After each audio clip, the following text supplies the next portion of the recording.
Eccoci qua ragazzi, salve a tutti, bentornati sul canale e benvenuti in questo nuovo contenuto il giorno dopo Napoli-Bologna, partita persa per 3-2, la squadra d'Italiano non segnava dal 1934 e invece il Napoli da buon samaritano si fa quasi da parte. Analizzeremo il match perché stamattina io volevo parlare magari di un'aritmetica Champions e invece dobbiamo stare sulle spine fino a fine campionato. Ci aiuteremo con la lavagna qui dietro per un paio di situazioni tattiche che volevo condividere con voi e poi passiamo alle parole post partita perché è da un bel po' di tempo che sia in pre-match sia nel post partita dichiarazioni e conferenze fanno più danni che altro. Fatemi sapere la vostra qui sotto nei commenti, se vi va iscrivetevi al canale attivando la campanellina e se vi piace questo video un bel like, fa piacere al sottoscritto e diamo come sempre una mano all'algoritmo. Mi giro verso la lavagna perché ovviamente potendo contare su una community che dal punto di vista tattico molte volte ne sa anche più del sottoscritto, volevo condividere questo paio di situazioni.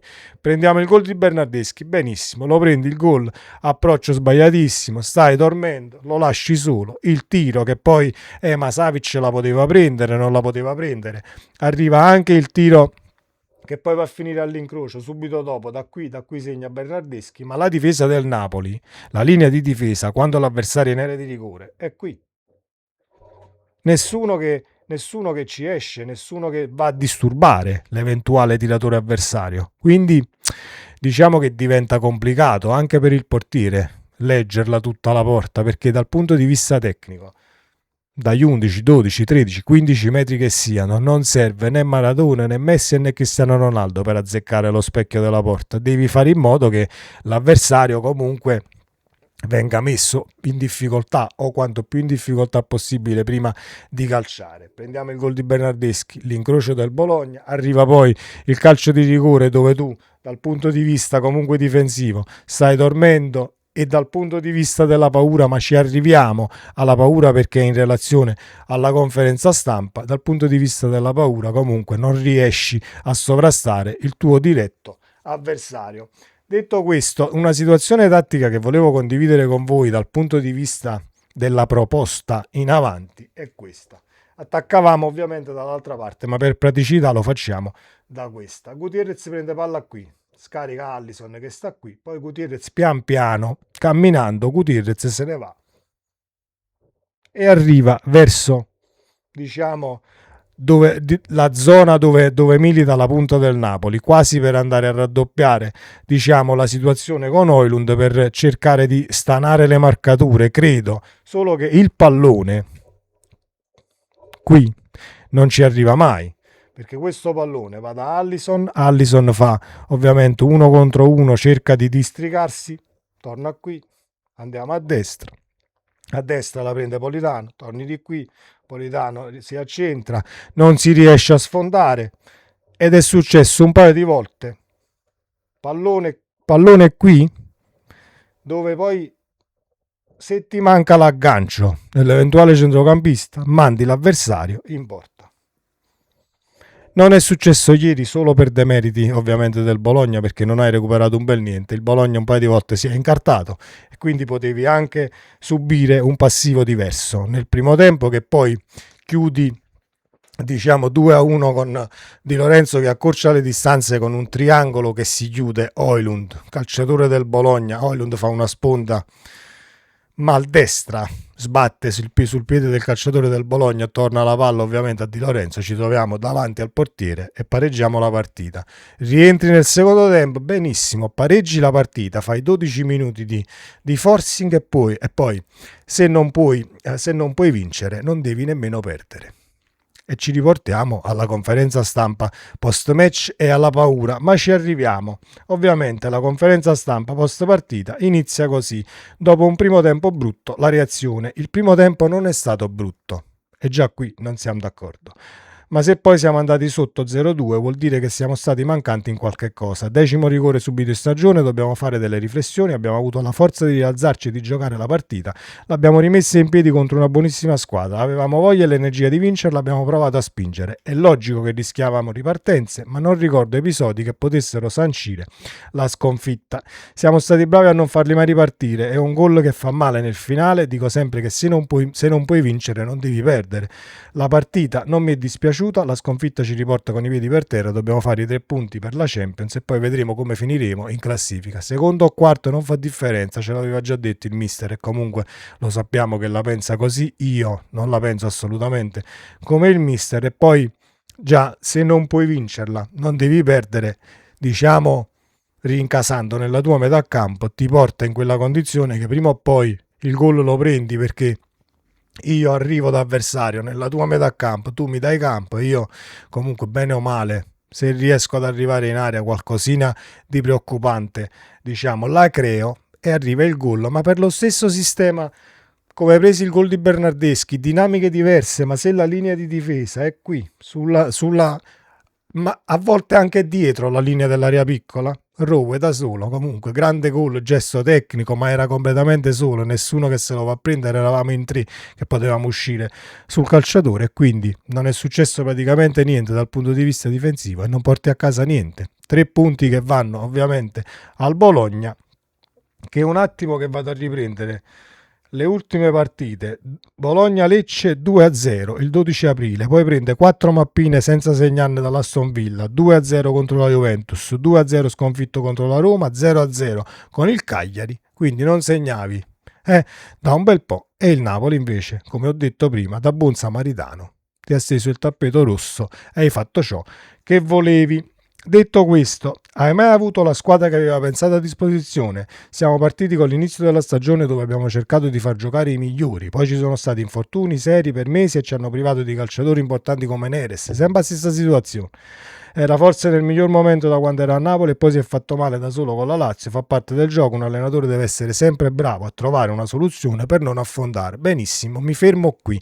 Una soluzione per non affondare significa buttare la palla dentro e cercare di vincere le partite. Se Højlund gioca 41 match su 45 e la soluzione è sempre quella palla nel vuoto, nello spazio, vattela a prendere e fatti l'uno contro uno con il tuo diretto marcatore, certamente non è la soluzione. Non lo era quando lo facevamo e al limite qualche gol lo buttavamo anche dentro, non lo è assolutamente adesso dove ti hanno preso tutti quanti le misure e devi fare a cazzotti sempre con il tuo diretto marcatore. Poi ce la prendiamo con Højlund, la prestazione è insufficiente e Lucumisa la magnata, eccetera eccetera eccetera. Non è così che vanno gestite le partite, non è così che vanno analizzate per quanto mi riguarda le prestazioni dei calciatori. Siamo stati bravi a restare a galla, ora dobbiamo portare la nave in porto per trovare la qualificazione in Champions e poi tireremo le somme. Siamo stati bravi a restare a galla perché dietro non stanno facendo praticamente niente. Se facciamo i prossimi 6 punti in altri campionati finivi sesto, quinto, non arrivavi sicuramente in Champions con i punti che farai nel caso andrai a vincere poi le prossime 2. Si può pensare qualcosa di diverso nel finale di stagione tatticamente, ma quale finale? Mancano 2 partite e finita la stagione. Comunque, quello che stiamo facendo ci ha portato ad essere secondi e a giocarci la Champions, ma sempre perché dietro hanno rallentato più di te. Perché se dietro avevamo una Juve competitiva senza esoneri, viene un altro allenatore eccetera, un Milan che comunque perde un calciatore come Modric e non gioca più a pallone perché Achille Allegri siamo lì come idee di calcio, una Roma che comunque non si riprende più da tempo e quindi fuori dai giochi.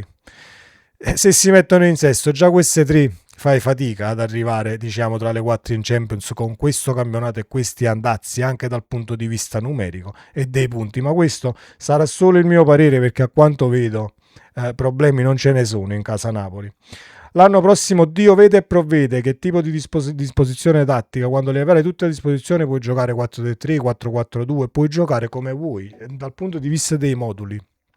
Non è che il 4-3 ti garantisce la finale di Champions League, ti garantisce la Coppa Intercontinentale, ti garantisce, se sei una nazionale, la vittoria del mondiale. Assolutamente no. È la copertura degli spazi, l'interpretazione del modulo, l'andare a punzecchiare un avversario in base alle caratteristiche dello stesso. Non è che giochi tutte le partite allo stesso modo e le porti tutte quante a casa. Così come ieri il Bologna, io ho già parlato di Italiano. Italiano è sopra 2-0. Giusto? Benissimo. Sul 2-0, dal punto di vista tattico, ti puoi aspettare comunque qualcosina dall'avversario che vuole sicuramente rimettersi in gioco, rimettere la partita su un binario favorevole e quant'altro, ma il Bologna fa sempre la stessa partita, quindi hai preso 2 gol, comunque hai rimesso tuo italiano il Napoli in gioco, poi l'hai vinta, ma così come diciamo il Napoli si è giocato quel punto per non perderla e ti è andata male, così a te è andata bene perché diciamo nella ripresa hai smesso di essere pericoloso in quelle situazioni che il Napoli aveva, diciamo, messo in allarme dal punto di vista posizionale, dove tu potevi fare quello che volevi, non l'hai fatto più. Quindi nemmeno lì, tra Italiano e Conte, no, meglio Italiano, no. Tra Italiano e Conte io non scelgo assolutamente, almeno ad oggi. Detto questo, manca un passo per assicurare la qualificazione Champions al club, che è importante dal punto di vista economico. Non è facile tornare da infortuni seri, all'inizio sei brillante, poi è naturale una discesa fisica. Di Lorenzo, ma tornato dall'infortunio, si è fatto comunque tutta la partita, ma non è questo comunque il punto, il problema. Non me la prendo col capitano nemmeno per l'intervento del rigore, perché comunque lì non devi arrivare a quella situazione in un uno contro uno in area senza comunque compagni, senza andare a rompere le scatole prima che il pallone arrivi ovviamente al calciatore del Bologna. Il rigore c'è ed è sacrosanto, ed è anche giusto che il Bologna comunque poteva terminare, non è finito 2-0 perché abbiamo accorciato alla fine del primo tempo, ma poteva terminare tranquillamente 2-0 per ciò che si è visto in campo per la squadra italiana e ciò che non abbiamo visto in campo per la squadra del Napoli. Mi sono dilungato anche troppo perché non sono incazzato nero, assolutamente no, sono deluso da una situazione anche dal punto di vista mentale, perché mi aspettavo che comunque, visto ciò che è successo e gli assist che ti sono stati dati indirettamente dalle squadre che seguono, ovviamente il Milan che comunque ha steccato e quindi poteva assolutamente concludere il tuo campionato dal punto di vista dei punti ieri sera, e invece no. Saremo qui sulle spine fino alla fine, pur avendo rispetto alle altre un calendario diverso. Hai Pisa e Udinese, un Udinese che non si ferma più, hai un Pisa che comunque già retrocesso, non ha niente da chiedere al campionato, e l'abbiamo visto comunque le squadre che sono già retrocesse se la vengono a giocare alla grandissima la partita, e quindi non è che si mettono lì e dicono vabbè, io sono già retrocesso, vai avanti, prenditi i 3 punti e la finiamo qui. Assolutamente no, quindi ne vedremo delle belle, speriamo di arrivare quanto più in alto possibile, perché ieri sera abbiamo messo in bilico il secondo posto. Non credo la qualificazione Champions, ma il secondo posto è totalmente in bilico e a me dà un fastidio enorme. Sempre Forza Napoli, ci vediamo nel prossimo video. Ciao.